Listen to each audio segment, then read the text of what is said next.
morning. Good morning. Welcome to the September community meeting. That's hard to believe that here we are and into fall. Good morning. We are going to hear in just a few moments from Brad Richardson, who is the executive director of the Clark County Historic Museum. Kind of been fun to have Brad here every year. He and I started at about the same time 8 years ago. So that's fun, and we have enjoyed working together, and the connection with Main Street organizations and your local museum has been important, such that we've put together a program with Camas and Vancouver and have presented not only at Revitalize WA, our statewide Main Street conference, about the relationships of Main Street and museums, but also at the museum's state conference. So we're really kind of highlighting the importance of that relationship both to Main Street organizations and to museums. So we love that connection to downtown. Of course, the museum also helped us with our historic storyboards, which you see around downtown. We have the first 5 that are up, and we'll be working on the next 5. Also did want to just note that the November Wine Walk is coming up. Those tickets are on sale. We also, I think I may have mentioned that we were going to have our progress visit with the Washington State coordinators. That got rescheduled. We're going to do that the first week of October. So we're excited to show off downtown and the program to our Main Street coordinators. And there's also a national Main Street representative that comes and tours, and we'll have meetings and meet with board members, city officials, and just sort of talk about our programs. So that's always exciting for the board and for the organization, just to get a checkup and a look from the outside at how we do Main Street. So that's very exciting. So I'll think about what other things we have going on, but I would like to introduce now and get him going, Brad Richardson, Clark County Historic Museum. All right, thank you. Yeah, thanks for having me. I appreciate every time each year I get an opportunity to come up and speak about what the museum has going on. Just for those who don't know me, which I think is around like 2 or 3. So my name is Brad Richardson. I'm the executive director at the Clark County Historical Museum. I'm born and raised here in Clark County. I was born out in Washougal, graduated Camas High School, and so it's a bit rare to be an executive director for the museum, county museum that you grew up in. These jobs are very few and far between in total. I also have the honor right now of serving as the president of the Washington Museum Association. So it hadn't been in Southwest Washington for a long time, but I brought the presidency home for a couple of years. And so that's been nice. And I'm also serving on the board of Humanities Washington, which is our state arm of the National Endowment for the Humanities. So a lot of really great public programming and engagement in the humanities is done by Humanities Washington, and so I've been making sure the attention is coming down to Southwest Washington, because I know sometimes we can feel like we're a little bit of the state of Seattle, and so it's nice to see things coming down to Southwest Washington.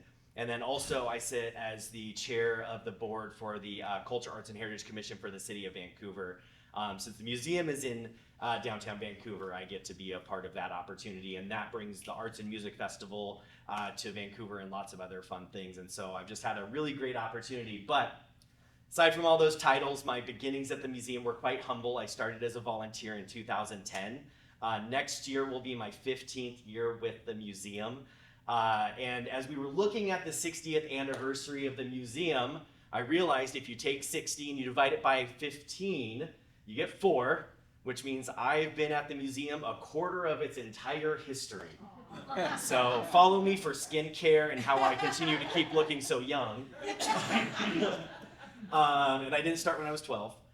And so anyways, I started in 2010 as a volunteer, and then after that first year in 2010, I was able to become an intern. I worked for free every Friday and every Saturday for an entire year. At the end of the year, the director said either you're crazy or you're going to be great, and she hired me on as a job share. So I worked about 13 hours a week for a couple of years until eventually I got my master's in public history from Portland State University. And then I was able to move into the curator position, where I started curating exhibits, doing collections work, leading our walking tours, and doing all kinds of fun stuff. And so it's just been an amazing journey. And in 2017, they rolled the dice on the kid and they made me executive director. And I've had the honor of being able to not do history directly myself, but support those who are doing history. Because I feel like when we're in leadership, It's kind of almost like the point of when you have kids. You had your time, you had your parties, you had your fun, and once you're in leadership, it's time for you to make sure other people in the community, your staff and your volunteers, can do the actual work, and you're a support function. And so as I talk about some of the projects, I'm going to be nodding a lot to people who aren't here, because I always tell people, like, I don't do any of the work, I just sit back and look pretty. But other than that, we just have had an amazing run this year, and we were able to look at the fact that it is our 60th anniversary as an organization. And real quick, to kind of go back to who we are. So we are the Clark County's memory keepers, and we build community through shared story. And so we see ourselves as not disseminators of the history. We don't come down to the mountain with 2 tablets of history and drop it on the community. It's about a collective process, working together, gathering people together, and talking about what stories are important to us, what those stories mean, and not just rifling off names and dates and facts, but talking about what motivated people in history. What is the context behind why people made decisions and why the stories happened in our community? Because, I mean, how many of you, in high school were like, man, history class, it's just names and dates, right? And how many of you remember those names and dates these days?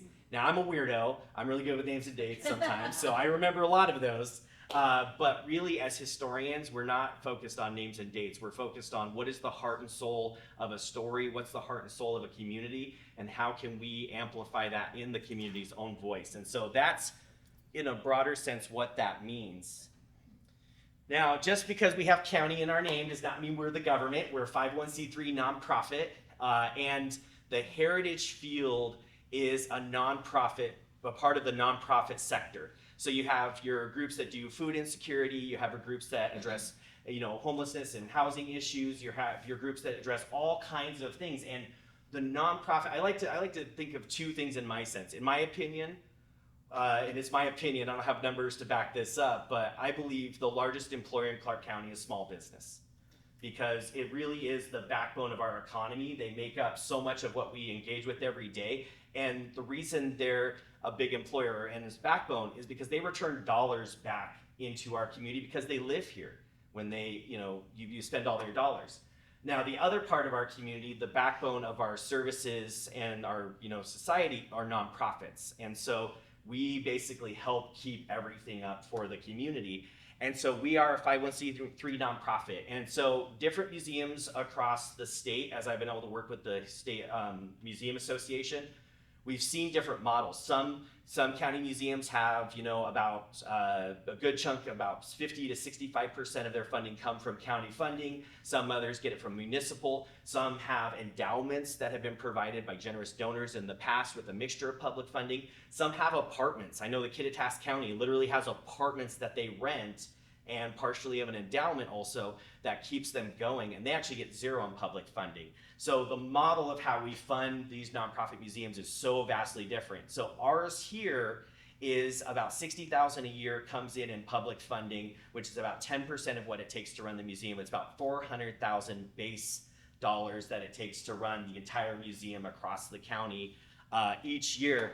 And if you compare us to Cowlitz County, just up north, they get about $100,000 a year in public support to fund their museum. And so if you did that per capita by dollars, it's about 75 cents to $1 per person in Cowlitz that they invest in their history and heritage. And in Clark County, we invest about 12 cents. So it's a vast difference in how those funding models work. And so I always just kind of like to walk people through that, because, we'll get people who walk through the door and they're like, county museum, why am I paying? You're the government. I'm going to say, whoa, we're not the government. We're a nonprofit. We do have a special relationship. So the county government and the city of Vancouver do recognize us as the official repositories for cultural history. So it's the amazing equation of we get all the responsibility but none of the funding, which works perfectly. Just kidding. We do love the county, we do love the city, and we really are grateful for their support. So where did we start? Because the Clark County Historical Society is over 100 years old. They started in 1917. And between 1917 and 1964, there was no museum in Clark County to gather and share our story. So where did we start? So the Clark County Historical Society, like I said, started in 1917. And then around the 1920s, they decided that there was pieces of our local history that were starting to be lost. And so they decided to go and save those. And so this is the Covington House. And this used to be out in the Orchards area. And it was really fallen into disrepair, as you could see. And so they gathered folks together. And so one of the things I have to really emphasize in all of the things that we talk about is in history, we tend to think of like one or two people, you know, and that we try to think of like kind of the great person theory of like the single person came and willed it all to be. If you really look at history, it was always done collectively and together. And so when I say the society or the museum, I'm talking about a broader community, which includes municipalities, passionate supporters, other history organizations, and people who have worked all together. But you get my little shorthand of like the society or the museum. But remember, in that context, there is always people back behind working together, because we never accomplish anything alone. And so they work together with a lot of people in the community to take this structure and pull it apart stick by stick, piece by piece, and relocate it to what at the time was Lethbridge Park. And they saved it from the worst wrecking ball of all, which is time. And it has been there now for almost 100 years. I think next year is the 100th anniversary of it being at that site. And when you visit this site and you go inside, you get to step back in time into the Covington's house, which they educated children. They had this amazing piano, which was the first piano brought to the Pacific Northwest. They actually had Ulysses S. Grant walk through that same doorway and visit them. And one of the things from the story from Grant was when he was there, they were playing some music, which I don't think he could appreciate because I heard he was tone deaf.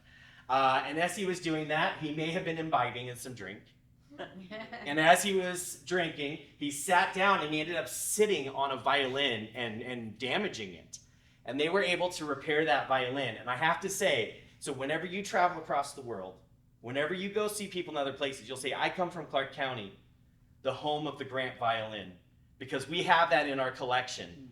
And you can still see the break marks where the president sat. So it's a pretty amazing place. But if you go into this house and you go into one of the restrooms, you'll actually still see on one of the planks in there the writing that they used to designate which piece of this puzzle they had to put back together when they ended up going and putting it in Lethbridge Park. And the Covington House Historical Society runs this to this day, which is a descendant of the Vancouver's Women's Club. And they do an amazing job. They do author fairs, and it's absolutely incredible. And we work with them, and actually I am helping them with the city on their facilities to make sure that we can keep that building going for future generations. So that was one of the first things of the society, was to save our historic structures.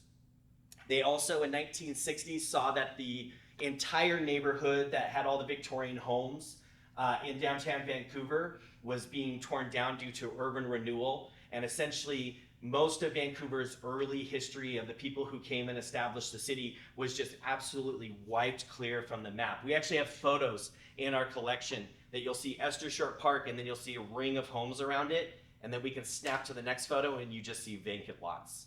And they just disappeared overnight. And the Slocum House was one of the most important ones, because Charles Slocum came and he was an early merchant for the United States military, transported a lot of goods across the Northwest, and built this amazing Victorian home.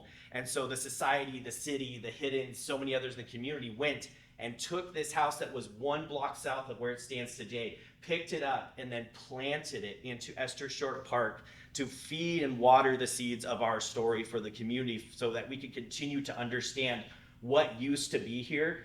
And at the same time, this is said to be one of the most haunted places in the city of Vancouver. Ghost stories just are absolutely rife throughout that entire building and its history. And one of the things that I always think of is that we tend to have ghost stories around places that have trauma. And there's no one that we know that died here, but we do know that when the community saw the loss of all these houses and the loss of all these stories, that it did create a traumatic event and feeling around that house. And so sometimes when we make those decisions, we think, they kind of overlay onto those structures. We also were part of, thanks to Margaret Kolfhefela and many others, helping restore the Cedar Creek grist mill. And then the Vancouver Historical Society was the original name of the society. Then they changed their name to the Fort Vancouver Restoration Historical Society, and their effort was to reestablish Fort Vancouver and get the recreated stockade and all of that stuff created and get it designated as a National Historic Site. And so all the way through the 1940s and 50s into the 60s, that was the endeavor they were focusing on. And so you actually can see our board president, John C. Brower, who we consider the father of our museum, at this dedication because the society was so instrumental, again, with all others, to be able to get that established.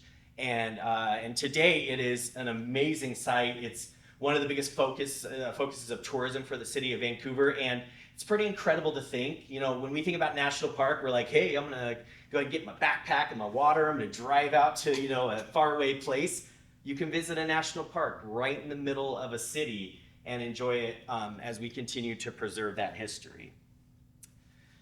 So the museum was born in the 1960s, and the keys to history were handed over to the society. And so the society opened the museum on May 24th, 1964. This is a photograph of the beginning with everyone outside waiting for their opportunity to go into the museum. When it first started, when you think of initially starting a museum, they had conversations about, you know, what are we going to display, what are we going to show, and they had been collecting in the 40s, and the society had kind of been borrowing space and moving those things around, but they really hadn't ramped up collecting because when you think about the sense of like a historical museum, especially 1960s through about now, you know, it takes up a lot of real estate to be able to do that. And so they didn't necessarily have a lot of stuff to show. And so they initially started with just little dioramas. So you can see the parade grounds here at Fort Vancouver. Also, they had to build out all the casework and all the things that they needed. And so you'll see this case right here. The original director, Joe Pagel, in his garage constructed those cases in pieces, brought them into the museum, and then him and an army of volunteers pieced it all together. And we always say the museum is one of our biggest artifacts, but our second biggest artifact is our exhibit cases, because this case we still use to this day. And we had known they had been around for a while, but I didn't realize they were there right at that time. Because even though we do history as an organization, we're all paying attention to you guys. We're focusing on your stories and your history, and we don't tend to reflect on our own. And so as I was getting towards the end of 2023, I really started reflecting and reading the letters and reading the words of our founders, and I started to uncover really deep parts of our culture and our history myself. And that's when I realized, like, oh my gosh, like every day I'm walking out of my office and I'm seeing these cases that were hand constructed by our first director, the person that I am now in the line of legacy. So it's just incredible to be able to realize that and have that kind of epiphany. So you can see another example when they opened up. And so this is that opening day when they opened up. So if you walked into our galleries today, these cases over here and that area back there is pretty much all the same. I have no idea where those cases are at. I'd love to because they're awesome. But they probably got removed over the time. And so you had one gallery that was just chock full of the dioramas and all the things they could find. And then you had another gallery on the other side where they actually built a country store and a doctor's office and a pharmacy. And they had all these little kind of immersive vignettes. And in the 1960s, this is state-of-the-art museum practice because the museum field, if you really look at it from a public sense, so if we go back kind of in a little bit of history, if you want to talk about public libraries kind of start around the early 20th century because if you think way back into history, there was no public libraries. There was this guy's personal library, and you were lucky to come and see it. But as movements in the United States pushed towards self-education, they created public libraries. And so we actually are in a 1909 Carnegie Library, which is a part of that time when that was happening. And what's so cool about our history is in the 40s, 50s, and 60s, you start to see public museums instead of just, you know, dude's private collection start to emerge. And we're a part of that wave. And so our building has this very much self-educated, agency-laden ethic behind it by having a public library and then a public museum attached to it. But in the 60s, having these kind of vignettes and just kind of jamming a bunch of stuff into these little settings was like really good practice. It was standard, and this was state of the art, and they did a really, really great job in the founding. We also got our flagpole, the local American Legion Smith Reynolds, which still stands here to this day. And so again, as you're looking and reflecting on your story, I'm like, I walk past this flagpole every day. You know, I look up at it as I walk away, and I always see the little plaque, but realizing that it was there and that the community saw that importance to put that up in that first year was just incredible. And then this is Joe Pagel, who was our first director. He was unpaid, so there was a couple paid staff at the museum, a couple curators and collections people. Stella Gronwald was one of the paid staff, and then we had another person. But Joe was the first director, and he was a volunteer. And this is during the 60s and 70s when you had this height of volunteerism, where people could take on these positions. And when the museum started, it had a lot of the kind of who's who of the community involved, and they were willing and ready to put forward their time and all of their skills to be able to run the organization. And he did an amazing job. They also started taking the first collection. So this is a cabinet from Alcoa that they took in. And so you started to see these bigger items and these objects coming in. But in the first year, they were like, hey, we don't have enough stuff, but we also don't want to get so full that we're jam-packed. So they were having this negotiation of like, how do we take stuff in? And their collecting policy was really interesting. They would collect a lot of stuff they were interested in. They'd sometimes collect stuff because it was a little bit aged. And that for the time was pretty traditional for a volunteer-run kind of county museum with folks that didn't have professional museum background training, just kind of locally home rule run. And then over the years, we've modified that. And I'll talk a little bit about how we've modified our scope of collection, because you're probably, thinking to yourself, like, well, how do you decide what to take in? And we're like, yeah, great question. And we do have a roadmap for doing that. This is the Covington piano. So we do have this in our collection.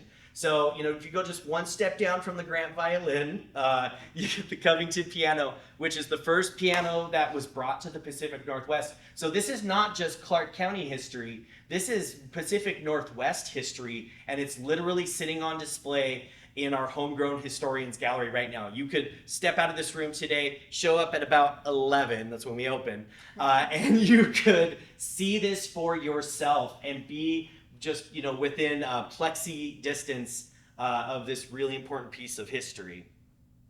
We had Leslie Scott, who was our first research librarian, and again, she was a volunteer that helped out with that, and she was able to help just start constructing a research library that we could use, because just having the objects, just having the stories is not all a museum does, but also people coming down, engaging in finding their own stories and being able to tell their history. We also partnered right off the bat with the National Park Service, the Oregon Historical Society, and the Seroptimus Club that ran the Grant House Museum. Is anyone around here? I know one guy who remembers the Grant House Museum. Yeah, and so that was a museum that was up for a while, and eventually it ended up closing, and I'll talk about that in just a minute. But those were all partnerships and working collaboratively together to make sure that we could support each other in telling these stories. So then we had the 70s, full steam ahead. So in about 1974, between 71 and 74, the society started talking about how to preserve a large Spokane, Portland, and Seattle railway collection.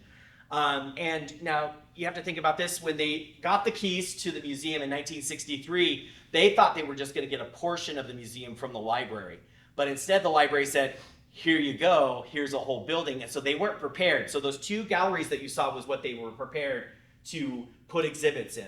And then the back room where we do our event space now was the next place that they added. But then the basement, where it used to be the children's library, was still a space that could be utilized. And so what they ended up doing was establishing the Spokane, Portland, and Seattle Railway Museum in the basement.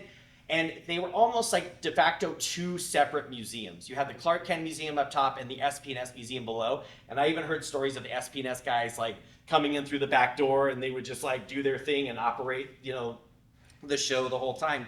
And that stayed down there until the 2000s. And I'll explain kind of, the fact that we needed some space for a research library because it was expanding. We needed some collections workroom, and we needed collection storage because the collection just kept growing and growing and growing and growing and growing, and space kept becoming smaller and smaller and smaller. But we still care for this entire collection. We have the largest collection in Southwest Washington of Spokane, Portland, and Seattle railway materials. And then you can see they did a little car here, and they had this little setup, which was fun. And interactive stuff was something they were really good at in the early days.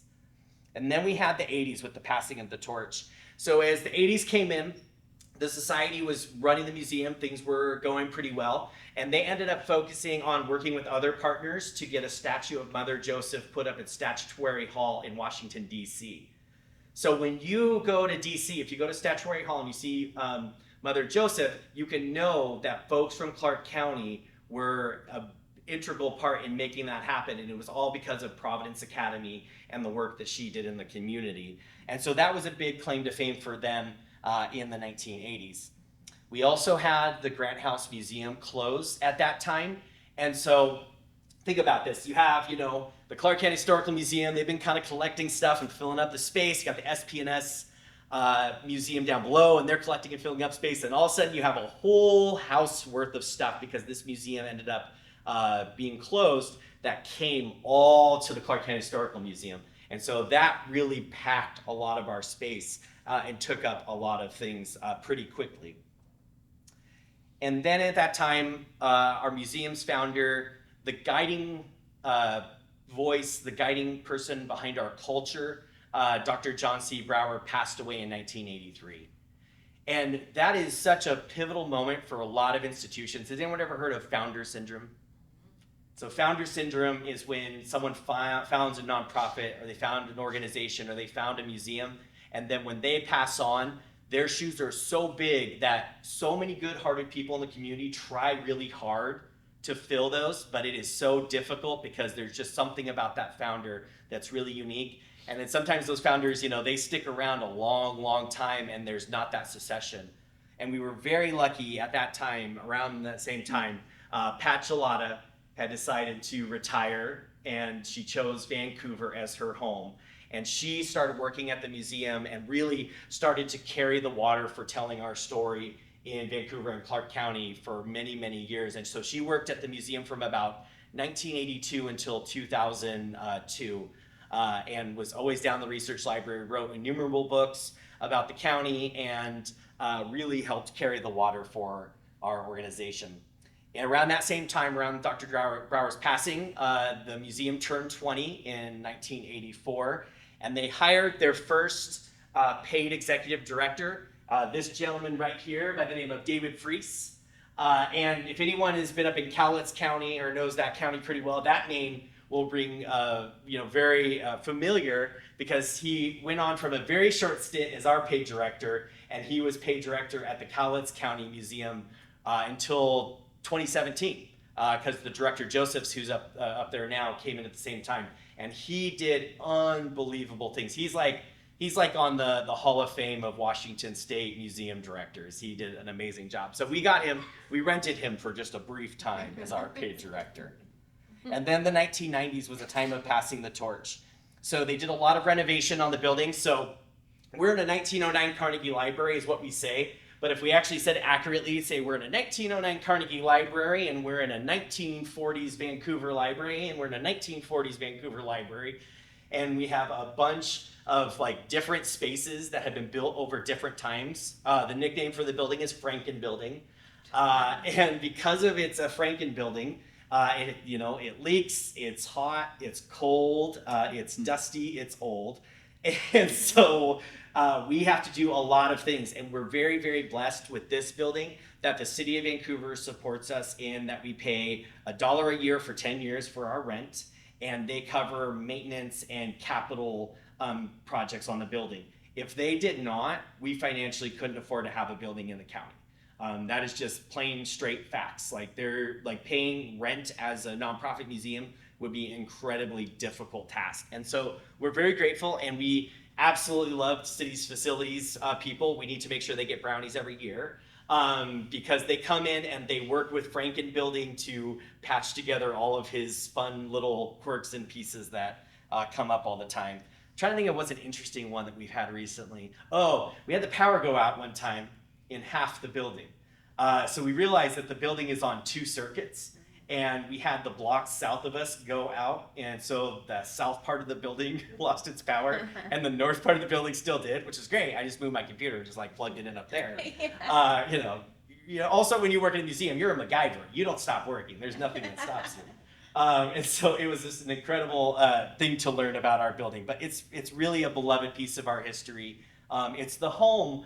It's not just a Vancouver story, that library. It's a Clark County story. It's the original home of the Fort Vancouver Regional Library District. And I know, Ridgefield, you love your library. And so that library district started in that building back in the 1940s and 1950s by Eva Santee making that happen. At that same time, Victoria Ransom and many others who were longtime trustees passed away. She was a really instrumental person. She was secretary of the society for a really long time, and was there basically from the start all the way until the late 1990s until she passed. And so she's kind of emblematic again of us losing a lot of those original folks that were behind the organization. And there's just another photo of Victoria in her later years. And then in the 2000s, the museum shifted. We ended up taking the research library and the offices, which were in the back room. Am I doing okay on time? Yeah. The research library and the offices that were in the back where our event space is at, we cleared that out so we could have an event space to do speaker series programs. And then we took the SP&S collection and we put that into some storage that we had, and we were able to create the research library and our collections workroom. And then we basically opened up our galleries to let them breathe. We took the general store out. And what that did is allowed for rotating exhibits that could be changed periodically. Because from 64 to the 2000s, there was a lot of kind of static exhibits. And so people would come in and say, well, I've been to the museum, I saw the exhibits. And that was a true statement in that period. But now we change exhibits every 2 to 4 years. So there's always this refresh in between us doing programs, walking tours, all the outreach, then people can come in and see new exhibits. And next year we'll be doing an 80th anniversary for the Vancouver NAACP and the 200th anniversary of Hudson's Bay Fort Vancouver. So there'll be 2 new exhibits just next year alone in our building. And the person who spearheaded all of that, and Ridgefield resident, was Susan Tissot, who came in and made all of that happen. She also put up the exhibit Woven History and one of the museum's first publications outside of our annual book that we do every year. So this is an elevator. This is one of the greatest things about the history of the museum was when we got an elevator and became ADA accessible. So in historic buildings, you have difficulties obviously with access. And so in about 2003, I believe, they were able to get a block grant and get the elevator tower constructed for the building, which means that our museum is fully accessible to the public at all levels of the building. And then around that time, 2006, Susan started our historic walking tour program and our speaker series program, which are now, I think it's almost 20 years for both programs that they have been around. It'll be 20 years soon. And then that's a picture of our speaker series events. She also did connected relationships with WSU Vancouver, so we have an incredibly strong tie with Washington State University, Vancouver. She brought Dr. Lori Mercier in the public history program and the history department. We also work with the WSU Vancouver libraries and archives. And we have digitized huge amounts of material. So we have 17,000+ images digitized online, over 200 oral histories, several hundred maps, Vancouver NAACP records, League of Women Voters records for Clark County, and we are adding more and more all the time.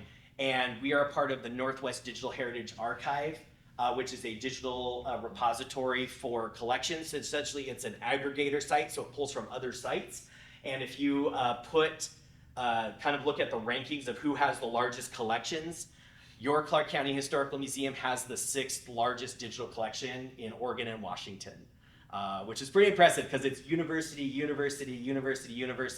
Densho, which is a Japanese American collection up in Seattle, which started, I think, mostly digital, and I don't believe they have a storefront museum.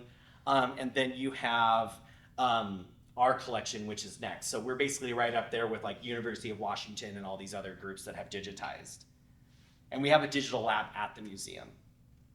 And then around 2009, the Boobers exhibit was created, and this was one of many exhibits that the museums had that has won the Washington State Museum Association Award of Excellence in Exhibits.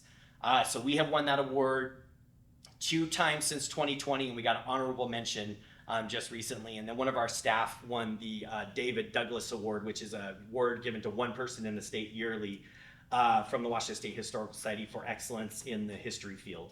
So we are an award-winning institution. And then we did some more renovations. We put in the new floors in the building. Local labor unions strongly supported us in that effort. And then we turned 50, which is funny to me because it's the 60th year right now. And I realized like I was the person who took that photo. We also opened Labor Working History, which was our first small dollar donor exhibit. So essentially we opened it up so that people, anyone in the community can contribute to exhibits. We opened Music, Movement, and Sound, which won the 2020 Washington Museum Association Award of Excellence. Yep. We gratefully opened Currents of Progress, which is about Clark County's rivers, roads, and ports, and established an amazing relationship with the Port of Ridgefield. And we kicked off a brand new program for the first time in over 15 years, History on Tap, which is at the Kiggins Theater. So we bring 300 of our closest friends together to talk history on a Thursday night. And you can see we do a little game show, so it's a little example of History on Tap. And then we also do campfire tales every once in a while on the stage from the Kiggins. And then, I don't know if you guys noticed, but around 2020, there was a little pandemic, and we weren't able to open the museum. But during that time, we did not miss a beat. We did every talk and every tour we promised. We did them all virtually. We turned around in less than 2.5 weeks to be able to do all of these programs. And then what we got from the community was they're like, this is amazing, but we still can't come into the museum. And so we realized there was a hunger for people to be able to get out and about. And so in the darkness of the night, we built an outside structure in front of our building. Anyone knows, permits and stuff. So we built that and we put up our Clark County Stories exhibit, which was an exploration of both people who had long-standing history and more recent history in the community. And then we had the Vancouver NAACP Southwest Washington Black History Timeline. And I still get people to this day that come up to me and they say, I really love the outside boards that you put up during the pandemic because it was just such a nice thing to feel like I was able to go out and do something and have a little bit of that normalcy and see that history. And so it was just an incredible moment of uniting with the community and working together, and a lot of fun for us. And then, time and weather, our two enemies, took it down, so we ended up removing that exhibit. So you're a museum today. I'm gonna go very briefly because a lot of you have heard this before, but essentially here's our board of trustees. The amazing Mary Kay is on our board, and many others from the community. And our board is a board that provides us the skills to do what we need to do. So we have historians, preservationists, archivists, policy professionals, GIS professionals, HR, government officials, financial officials, marketing people. We build a board out that can help support our staff, and most of the board members will be paired up with staff members to do work together and help advise and mentor. We have a small but mighty staff of 4, so we cover a whole county with just 4 people that are paid. We have this guy here and me. We have Samuel Hawkins, who's our Outreach and Public Programs Manager. So he does our walks, our talks, our tours, our social media, our Facebook, all that. We have Alex Wilson, our Collections Manager, who takes the precious objects in our collections and cares for them, but keeps the story connected and continues to try to make more space for more history. And then we have Katie Bush, our public historian, who does our interpretive work, our exhibits, our research library, and a lot of outreach around storytelling and history. We also have to thank our volunteers. We have 25 to 30 total volunteers that actively work with us, and probably 50 if we count special events. The thing with us that's very unique is that if you're kind of like looking at like the Clark County Food Bank, they're saying like, hey, we need some volunteers because we've got to pack up a bunch of boxes.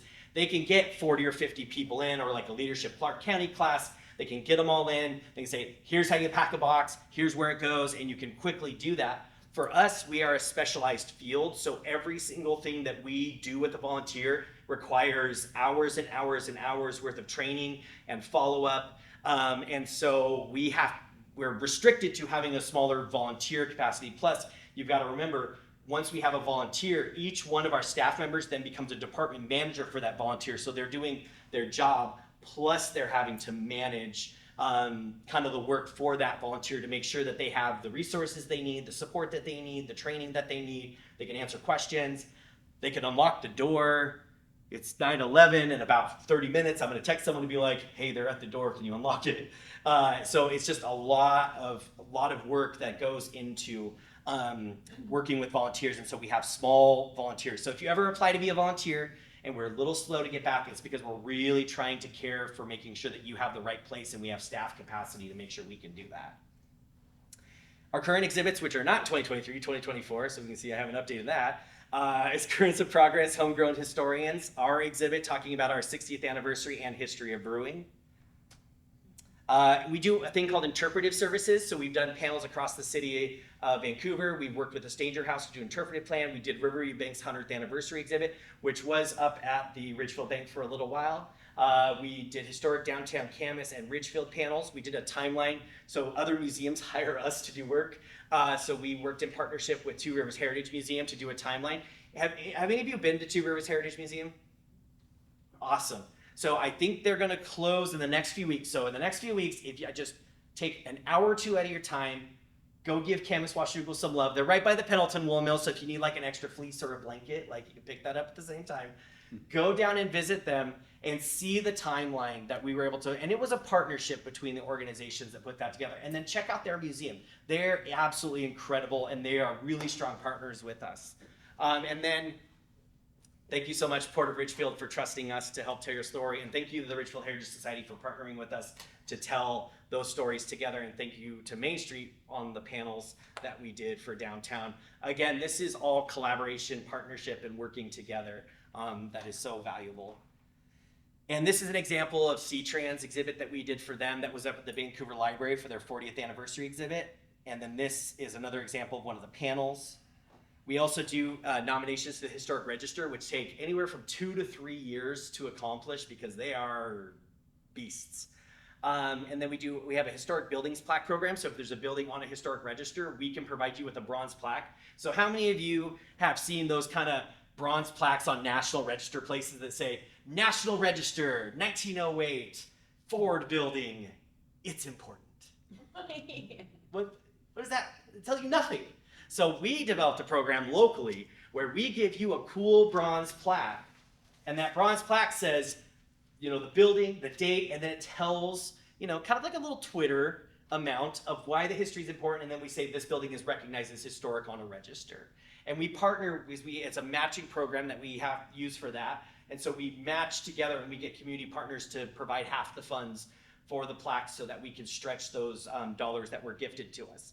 We also do interpretive planning and interpretive panels, and then we have a digitization lab that we do, and we donate that to other organizations. So our digitization projects have included Two Rivers Heritage Museum, Vancouver Barracks Military Association, Palmer Living History Farm, La Center Historical Society, the North Clark Historical Museum, have all partnered with us on digitization projects, and we donate our lab space to them for free as part of that project, and then we're the coordinating agency that then works together to guide WCU students that we pay to be able to digitize those. So we're bringing jobs in heritage to the community, and we're doing it through WCU students.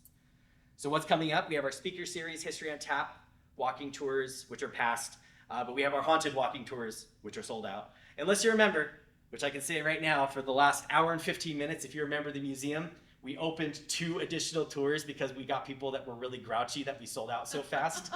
And don't say I didn't do anything for you. I'm leading them on a Saturday night at 8 p.m. when I could be home, having a glass of something. So we opened up 2 more tours. So if you're a member of the museum, you should have got an email. If you didn't get an email, most of you have my cell phone number. Give me a call. And then we do a Members Appreciation Month where we do a taste, a talk, and a tour for our members because of the fact that we don't get the public funding. It is vital that people join. It is only $40 a year to make a huge impact with our museum. That's it. $40 is an individual membership. With that membership, you get a free book, which all of you get a free book today. I forgot to mention these. You get a free book, free access to the museum, free access to speaker series, free access to our walking tours, free access to History on Tap, discounted haunted walking tours, plus you get what's called the Portland Attraction Marketing Alliance, which gets you into 16 other cultural institutions. And literally, if you come in and say, I want to be a member, say, Brad, what else can you do for me? I don't know, I'll find something. I'll give you a bottle opener. We need if every single person who wasn't a member today joined in this, you would literally raise our membership by 2%. that is how many people we could still grow into our membership here. So it is really, really vital, and that's why we do a lot for our members. We have our speaker series program coming up. We have a Humanities Washington speaker, Shep Siegel, who's going to talk about the trickster. We like to bring these statewide speakers in every once in a while. And then we're going to do History on Tap, October 17th at the Kiggins Theater. Weird Washington, the author of Weird Washington, is going to come and weird it up on the stage for the ghost season. He's even a very prominent paranormal investigator, historian, ghost storyteller. So he may tell some ghost stories too, who knows? It's going to be absolutely incredible. And you get in for free if you're a member of the museum. This is also just our local partnership. So we're partnered with the Vancouver NAACP, Fourth Plane Forward, Visit Vancouver, CRADC, the LGBTQ community, military veterans community, heritage history groups, Main Street programs, WC Vancouver, nonprofits. I should have ports on there. I'm so sorry. Yeah, see, I just lost all of it. The Portland Attraction Marketing Alliance, North American Reciprocal Agreement, Washington State Historical Society. We actually got the State Historical Society to come down and do programs down here, and we plan on continuing to do that. Washington Museum Association, Cowlitz Museum, Humanities Washington. We also have partnerships with members of our legislature and Inspire Washington. And so with that, I know I just threw a lot at you guys. Just a short little brief 60 years of history plus all the stuff we're doing. So if we have time, I can answer any questions you might have. Yeah? Digital stuff, let's talk about that. If folks were looking for Ridgefield pictures, Yep. looking for stuff related to their families, what's available and how do they do it? So they can go on the digital archive, on the photo archive online, and they can type in Ridgefield, and then all the photographs that are tagged as Ridgefield will show up on that. You can also go into our newspaper collection, which is between the 1870s and 1880s. You're gonna have to type in Union Ridge for that one. But if you have family names, you can search through that newspaper archive. And then for like more like family, like if you're actually looking for like genealogy and all that, we would send you over to our friends at the Genealogical Society. We might have stuff so they could come to our research library and look through the Ridgefield box or look through the People box. But we really like feel it's important to let like what organizations do well, let them do that. So we would connect you with the Genie Society to do more of the in-depth, but more like city, municipal, business history. You come down, look at our research library. If that's not available, then we have volunteers that help do research requests, and they scour the old publications, old newspapers, old government records, and so we pull that stuff out. Because we're so space constrained, we don't have everything. Plus, remember, what we have in our collection is what people have chosen to give us, and what they've chosen to give us is a fraction of a fraction of a fraction of all things that were ever created. And so we're really good at knowing where stuff's at and finding those things and helping navigate for you to be able to do that. But starting with those digital resources right off the bat, and then going into the newspapers, and then kind of we would give you advice and help facilitate that journey. Thanks. Yeah? All right. Cool. Thank you, Brad. Yeah, thank you. Absolutely my honor and privilege to be a member of the Board of Trustees over the past 7 or 8 years.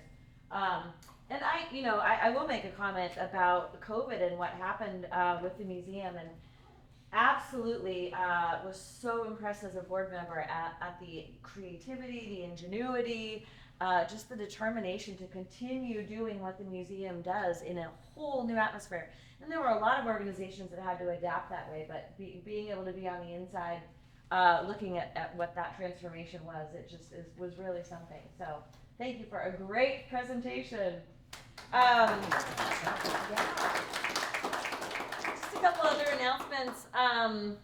Happy to announce that we have 3 new board members on the Main Street Board. Bridget Taylor will be joining the Main Street Board, Susie Rydlander from Ridgefield Mercantile, and Scott Gix from Nest. So we now have a full board of 12 members, and that is just exciting and a part of increasing capacity, what we were talking about, both at the board level and committee level. So that's just really exciting news. The other thing is we'll be getting ready for our planning retreat in November, right after the wine walk, and just busy as always. Anybody that needs to make any announcements? Yes. My name is Ken Spurlock. I'm with the Ridgefield Heritage Society. Morning. And we're celebrating the 115th anniversary of Ridgefield this year. And so we put an installation right in over here at the Cube. So I know it's kind of out of the way, but if you haven't seen it, our group did, donated. Well, actually, we got things donated as well as we kind of curated it ourselves. So please check it out for free. Great, thank you. Anybody else? Okay, have a great day. We'll see you next month. Thank you for being here. There's newsletters and maps in the back, and as Brad says, feel free to take history books.